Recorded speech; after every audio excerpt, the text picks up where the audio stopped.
welcome back once again to the greatest Football Brisbane podcast of them all. Yes, we're talking about TSX, the So-Called Experts, and I am Phil Davis from the Watching Line, and I am here in the office of Mr. Rafe Griffin. Good afternoon, Rafe. Good afternoon. You say this is the greatest podcast every week. Yeah, well, it is. Where's the competition? Well, there isn't any. Okay. So that's what makes it the greatest. Well, you can't argue with that, can you? I try to argue with you a lot, but I can't on that one. That's true. A lot of people think that I don't have logical processes, but I do. I have plenty of logical processes. I'm yet to see them then. Yeah. Once again, I've climbed off my sick bed, which is why I'm here at 1:30 in the afternoon. Hang on, I'm just going to play my violin. Yes. But what a weekend of football we had, and another great weekend of football ahead of us. And, well, look, we can exaggerate things and say things are great, which we do sometimes, or I do. But it really was great last weekend, wasn't it? It was. And it started off on Saturday night in the Flight Centre Premier League. Yes. Where the Holland Park Hawks hosted Peninsula Power. Yes, and Peninsula Power have got to feel they were unlucky not to get something out of that game because, Charles Mendy had a couple of good chances, didn't he? He did indeed, yeah. It just didn't quite come off in the end. And in these type of games at this time of the season... Yes. It's where it really counts. You've got to put away your opportunities, otherwise you're going to get punished. Yeah, and this is exactly what Holland Park did. And there was a clear penalty. Somebody was telling me, it was outside the box. Dean Briggs taken down by David Salem, but I don't think it was outside the box. He might have had one little tippy toe, but I believe in the rules it used to be. I'm not sure anymore. We could ask Ted, he'll know. But it used to be where the tackle commences. The challenge commences, not where it ends up. Yeah, that's right. Yeah, that's right. Well, he was inside the box, wasn't he? Yes, indeed. All right. So, and of course, Marek Madley was on the end of the cross. Boom. Yeah. 2-0. So yeah. And like Ben said in the bun, Ryan said, Benny the Bun Ryan said in the interview, that was the killer play. 2-0 down, and it took the sting out of him. Especially scoring in the first half, or in injury time in the first half. That's really a killer, isn't it? It is. Yep. That's when you don't want to concede a goal. So Dan Smith with the penalty midway through the first half. Yep. Marek Madley, as you said. Yep. Injury time. And Peninsula couldn't find a way back in the second half. I met Marek at the Lions-Mitchelton game the other day. Did you? Yes, indeed, I did. He said, it's Marek. I said, I know who you are. You're that guy who likes to stomp on players. Oh. I know, I'm evil. It made him laugh. It was a lovely afternoon out there at the Lions versus Mitchelton, which is an interesting segue. At the CJ Greenfield. CJ Greenfield Reserve Park. Reserve. Is it reserve? It is reserve. It is reserve because it came up on my Google Maps as a park. So who's CJ Greenfield? That's a very good question. Darren! You talk about... you look it up. You're out there. Yeah, I'll talk amongst myself. So you talk about Yep.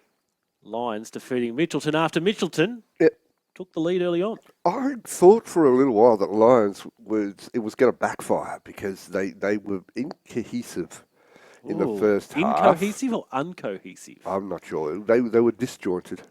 And even though they looked to me like they were the better side, but Mitchelton, look, you have to give them credit. They played well. They certainly got forward well, and they had some half chances, but, Zavax is a quality keeper. You're not going to catch him on the hop. Once again, another understatement for you. Yes, I do like understatements. And then, of course, Josh McVeigh, who I thought was the best player for Mitchelton on the day, cracking free kick. I mean, they had the tallest wall in the history of Brisbane. And it was so... before he took it, I thought, my God, look at the size of that, Feta Hagic and Yankovic, and he just found that little gap. Must have been over the top of Gaffney, I don't know. But and straight to the top corner. But from there on, I was asked by a couple of people. Who was it? It was the juries. Yes. They said to me, what do you think? I said, Lions will win from here for sure. And sure enough, second half, Lions won, and they fully deserved their win because they completely dominated the second half, which was interesting because statistically, afterwards, it didn't look as if they completely dominated. But anyone who was there at the game, and even Leo said, they were better than us in the second half. And it was an aerial challenge because it was very windy. And the president out there at Brisbane Force, he said it's a very unusual wind because it usually comes the other way. But the Lions ran into the wind in the first half, and sure enough, in the second half, 3-headed goals. All from the tall players with Yeah. Feda Harjic scoring and Sekou Jamonde with the other two. So Yeah, absolutely. And I'm just going to give a nod to the assistant referee on the near side. I apologise, I don't know your name, but great decision for the third goal. Everyone in that ground thought that Jamande was offside, but I was just fortunate enough to not be following the play at the time. well, it looks like there were two FIFA accredited assistant referees there. So Yes, well, and there you go. Yep, and I was just fortunate that I wasn't following the ball. I happened to be looking at Jamande at the time, and he was not running back into play, not running back onside. He was moving forward, and it was a great call. But Lions through to the grand final. Wonderful for them, of course. That's back-to-back grand finals, and they'll be up at AJ Kelly Field next weekend. So will I. 7 p.m. for that one. You going to be there? Yes, I'll be there. I'll be there. Oh, Where else would I be? You're a busy man these days, Rafe. I am. Capital One. Yeah. Southside Eagles got the job done away from home at North Star. So too did Grange Thistle at Wakeley Park against South. They did, and the statistics were very interesting on the South United versus Grange Thistle game, because South had a lot of the possession, but Grange Thistle were definitely created more opportunities. They deserve it. And look, I'm really happy to see Grange Thistle in the grand final. It's been a long time. They're a growth club. They've got a big junior base. Well done to them. The Hornbys. There's a lot of Hornbys around there. The coach is a Hornby. A couple of Hornbys in the team. It's like a train set, really, isn't it? Yeah, I've never thought of that before. No. Right. Yeah. Unfortunate for South, but, it's been one of those seasons where you really can't pick anyone, can you? What do you think? Well, the closest of Capital One that we saw in the top four, just goes to epitomise that, anything's going to be happening in this final series. And, South have now got a tough task against Southside Eagles. They have, because Southside Eagles beat North Star. 1-0 with Josh Falco, who's been killing it in Capital One apparently. Is there a player of the year in Capital One? There is, yes. Oh, I suspect Josh Falco might win that. What do you think? I haven't probably seen enough of Capital One. Yeah, I've seen probably more than you have. Yes, you have. Yeah, because long story.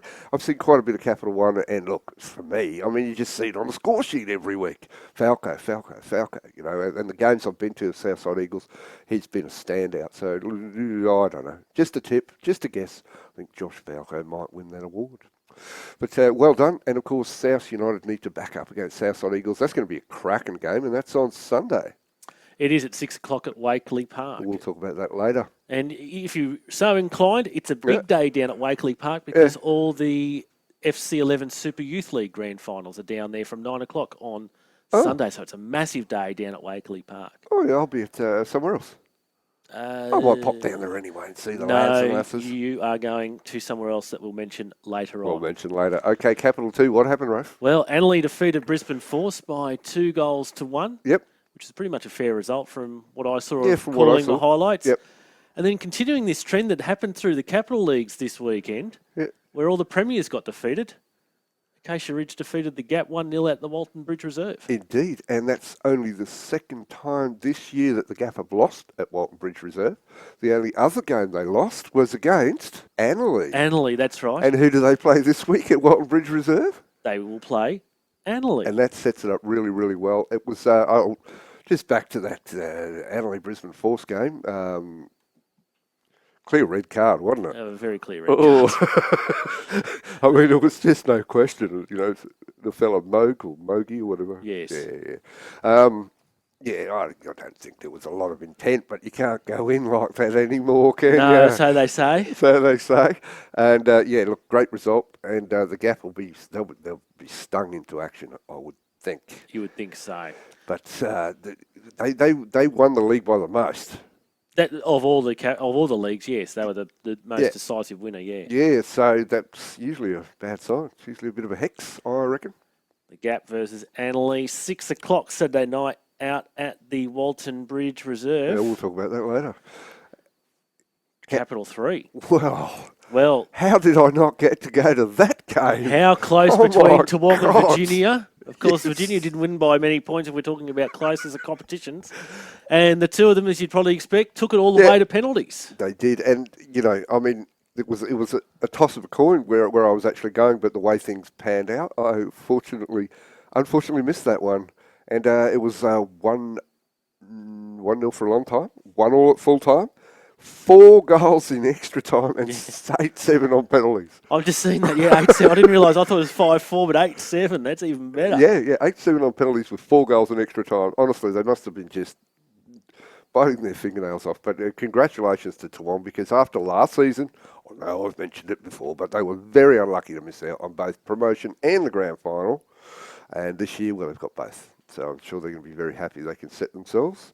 And that game we'll talk about later as well, but that'll be at somewhere else. It will be at Virginia against Tarragindi, who won the elimination final. And there was a big gap between the top 3 down to 4th place, and Tarragindi easily accounted for Jimboomba 4-0. Yes, they did, and it was 3-0 after no time at all. And one of friend of the washing line, long-time cohort, a compatriot from way back in the old days, Ron Stewart scored. I mean, I don't think Ron Stewart's ever scored. Ron Stewart, not Rod Stewart? No, Ryan Stewart. Oh, Ryan Stewart. I was trying to play it up a little. Yeah, Rod Stewart. But it was great. It was good to see because, Ryan Stewart's been a friend of mine, a Stuart Flint, for a long time. And I see him, and usually he's been in the resis at Logan for a long time. And I always say, just score. And he goes, I'm never going to score from my position, or worse to that effect. And he did score. So good on you, Ryan. Jimboomba, well, look, they gave their all. They hit a couple of good shots at the crossbar, but Tarragindi, they look like they're primed for this next game. But congratulations to those teams in Capital 3. One up in the Capital 4 then, Rafe. Samford defeated Bethania out at the Parklands 3-1. Sounds far less exciting than the 5-all draw they had a couple of weeks ago. Yeah, and I tipped Bethania to win that. That's why they obviously lost. And then you saw this game. Yes. Where Caboolture won away from home 3-0. Pretty convincing. A complete turnaround from the result, 2 or 3 weeks ago, where St George Willawong were victorious. Caboolture 3-0 over St George Willawong. And they were fully deserved winners. They played some spectacular football. Their one-touch passing, their switch of play was just sensational. The first goal knocked in from the left, and Stephen Cleary bullet header. Well, that set the scene. But Musica, I believe, I'm not sure how to pronounce that. My apologies. Dario Music? Is that who you're thinking of? No. He's the goalkeeper for St George. Yeah. Musica scored twice. Oh, Ben Mazaika, yes. Mazaika, yeah. He was sensational. Yeah. He had a brilliant game. He fully deserved both goals. But the way that Caboolture they went about taking St George apart was look, if they play like that in the grand final, their odds on lay down was there, they'll win it. Because they were just sensational. I was so impressed. There was easily the footballing standard of a couple of grades high. And I guess Nathan Walker would be really happy with that result. I actually presented the trophy to St George after the game, and I think, Caboolture were very, very magnanimous and, applauding. And I mentioned that both teams have got a big future ahead and they'll be battling each other for years to come. We know that, but I think they really, really want to win that grand final now. Oh, yes. Yeah, there were a few comments as they were walking off too. Out of Samford, St George, Willawong and Caboolture, well, whoever of those other 2 teams meets Caboolture, it's going to be a very keenly fought grand final regardless of... Absolutely it is. Now, you made a trek up to the Jinka track, up to the James Drysdale Reserve. Yep. On Saturday night, where you saw Pine Hills defeat Peninsula 3-1 in the Mount Franklin Women's Premier League Elimination Final. It was a great game of football. Peninsula, they scored the first goal. Brittany Whitfield, no surprise. She scores for fun. Who's actually been playing keeper for a substantial part of the season as well. Well, she's got a lot of goals. Yes. And, of course, Melissa Limoff, Melissa Furigal is still Melissa Furigal to me. I forgot she got married. I did the match report and I just knew it was her. I didn't have to look at the match sheet, so to speak. I just knew it was her. But they were committed. But they were beaten by a tactically better side. And kudos must go to Ben Furman and his team for the way they played. I thought the field was fantastic, but I got a few comments saying that it's the worst field in the league. I'm like, crikey, you must be playing on some good pitches. Which they are, obviously, they're playing at Peninsula, etc. But it was a real, it was an event. There were a lot of people, there were megaphones, there were people yelling, and there were people gathered on. I was sitting on the hill for a while, the best spot you can get in the whole place, and I couldn't pick up who the left fullback was for Pine Hills. So I went for a quick wander down to have a look, and by the time I turned around, my spot was gone. Well, that's no good.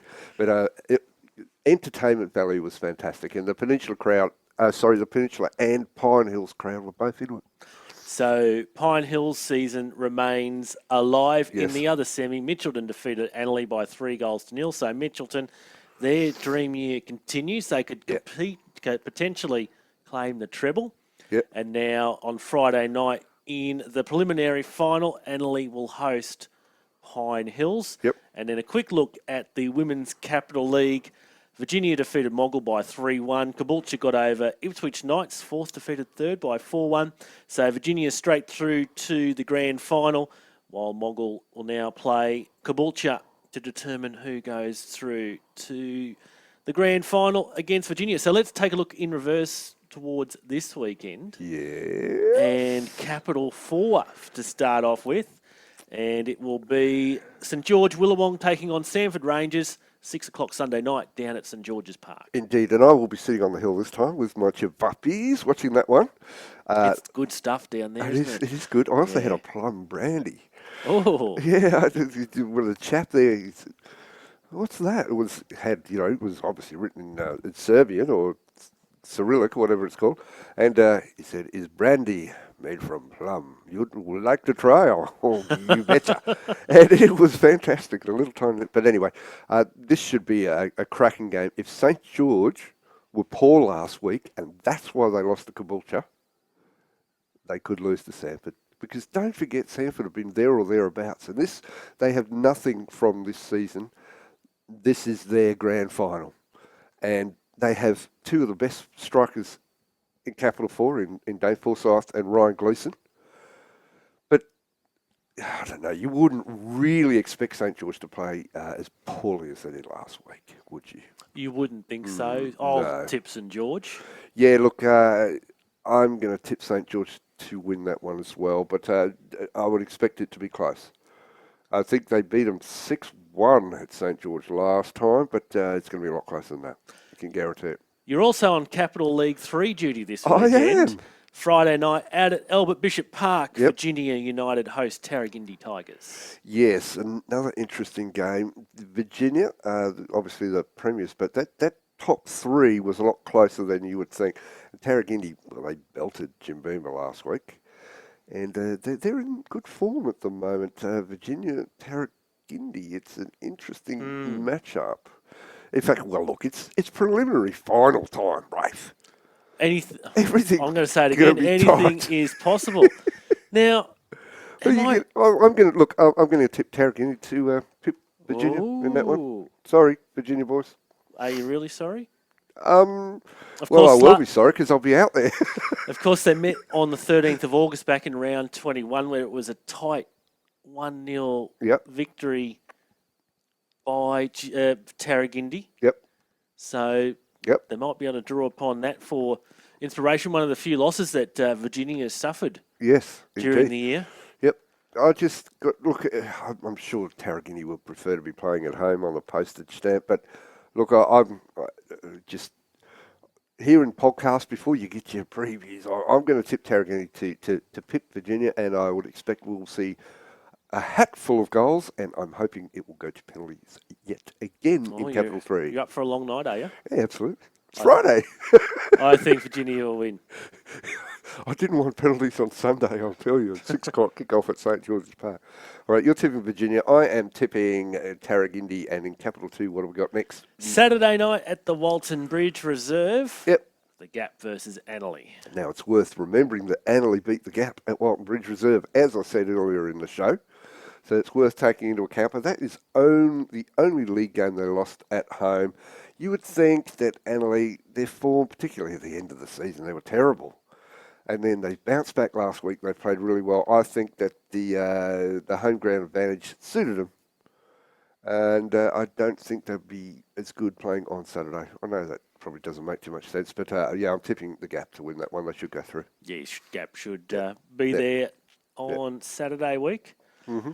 Capital 1, we touched on it earlier, 6 p.m. at Wakeley Park on Sunday night. Yep. South United versus Southside Eagles. What a game this is going to be. You would think that South will be favourites because they were minor premiers. They have their whole team, but that's what happened last week against Grange Thistle, and they still lost. Southside Eagles have got something to play for. Now, they've been less than successful over recent years, and they can see a grand final, and they are going to be completely and utterly up for it. Last time they met, Souths were up 2-0 and Southside Eagles won 3-2. And then earlier in the year out at Wakeley Park, Souths were pretty comprehensive victors, 3-0. Yeah, so look, this one could go either way. I think it all depends on how well both teams play, who turns up on the day. If both good teams turn up on the day, well, we could be in for another long night. But I suspect that getting two subpar, is that fair enough? Subpar performances out of South United this time of year is unusual, and I'm going to tip South United to just get by Southside Eagles. But I think there'll be a lot of sympathy for the Eagles. I think the general populace would like to see them at AJ Kellyfield on Grand Final Day. Would you? Yeah, absolutely. Yeah. Former State League club. Yeah. Bit of nostalgia. Yeah, well, they were in the Phillips Cup the year that Brisbane City won it. I did not realise that, no. Indeed, I've got a picture at home somewhere of the draw for the Phillips Cup. It's got some old bloke there with Ian Brazasco, and it's got Brisbane City, Brisbane Lions, Southside Eagles, the representatives from Brisbane. So there you go. I'm going to go Southside Eagles. What? Yep. Okay, I'm going to go for South United because I think they'll win, not because I'm biased. And to round everything up, Mitchelton versus Holland Park Hawks on Saturday night at Terrelwa Park. Oh my! It's a bit of a late one. It's a 7:30 kickoff on Saturday night. Yeah, well, they usually kick off at 7:30 anyway, don't they? 6 o'clock. Oh, they do too. That's right. Well, there must be other stuff going on there. How do you take this game apart? Well, of course, we remember seeing them back in round one, the very first game. Yes. Where Mitchelton, through Ben Enjai, scored in the very last, almost the last kick of the game it was. Yes, and Holland Park were clearly the better side. It's too long for me to remember. Oh, well, I thought so. I wrote the match report, and I thought they were the better side. And Mitchelton, of course, won the return encounter 2-0 over Holland Park. Indeed. Now, let's just have a look at these two sides. You have a look at Mitchelton. They have got Bernardi and Njai coming back, right? So Bernardi slots straight into the back line where Willoughby played on the weekend. Okay, so that's a straight-up swap. Willoughby was pretty good, actually. He wasn't too bad. So then you've got Njai, and he is kind of a lone striker where Josh McVeigh played, and I thought he was their best player. But the thing to take into account, the inside knowledge that I seem to have acquired from somewhere, is that Mr. Njai will be getting off the plane at 5 o'clock. Ah, that's why it's a 7:30 game. Yes, indeed. Okay. And Mr. Njai will be getting off the plane at 5 o'clock. Now, I'm sure they'll be crossing their fingers and hope that there's no delays. Yes. Or getting through immigration or anything like that. Yep. I'm also going to suggest that he may not be in tip-top condition. Well, I did not realise that fact. I knew he was back. I didn't realise the conditions as to why he was back. So, look, I'm just going to hazard a guess that he'll probably be starting off the bench. You'd think so? Possibly, yeah. Yeah. Whereas on the other side of the coin, Holland Park Hawks have got everyone fit. And they've got game changers. Dean Briggs. Marek, I think it's... called him Madley, but Benny the Bun Ryan called him Maddle. Yeah, you told me Madley. Yeah. I was sitting next to the Holland Park president a couple of weeks ago, and he said Madell. So you've led me up the garden path all season, and it's really hard for a commentator to change in midstream when he's considering everything that's going on, to change it back to the name that, Well, I've been spelling it right all year. Well, good on you. Well, anyway, look, they've got game changes. Apparently, Marek played very well, and we know they've got that quality. Obviously, they've lost twice to Mitchelton. I don't know. We both know it's going to be a tough game. There's no question it's going to be. There's going to be a lot on the line. I want you to go first with your tip because I want to see who you're going to tip. I was going to tip Holland Park. Are you going to tip Holland Park to win it? I'm going to tip Holland Park to win it. Okay.